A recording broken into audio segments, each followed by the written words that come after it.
Tonight, new information in an 8 on Your Side investigation. No, I would like to talk to Miss Shirley. Foster kids slept in cars in a gas station parking lot night after night, and nothing was done about it. Why don't you answer these questions, Miss Shirley? You're in charge. You're accountable. Good evening. I'm Keith Kate. And I'm Stacy Scheibel. Thank you for joining us. We have new evidence tonight of foster kids sleeping in cars at a Tampa gas station as long ago as September. It is just the latest revelation in our Rides to Nowhere investigation, the one that exposed the failures in the foster care system. And tonight, Mark Douglas is telling us the lead agency, Eckerd Connects, failed to intervene.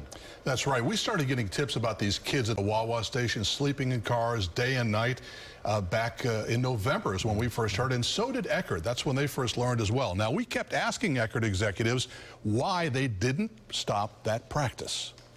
Eckerd was made aware in November that there was an allegation of kids at the Wawa. We looked into those allegations with our provider, Youth and Family Alternatives. Eckerd executive Loretta Shirley revealed today she knew at least 2 foster kids slept all night in caseworkers' cars in this Wawa parking lot at least 7 times. Once in September, 4 times in October, and twice again in November.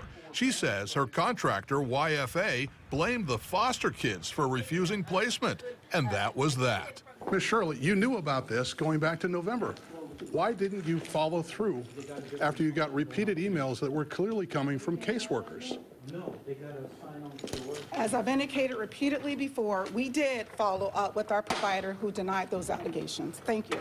Shirley insists that YFA denied keeping kids at the Wawa station during the day when they should have been in school. They verified in writing to us that those allegations were specific to teens at night. But anonymous tipsters kept telling us it was happening day and night. And that's exactly what we saw week after week when we staked out the gas station.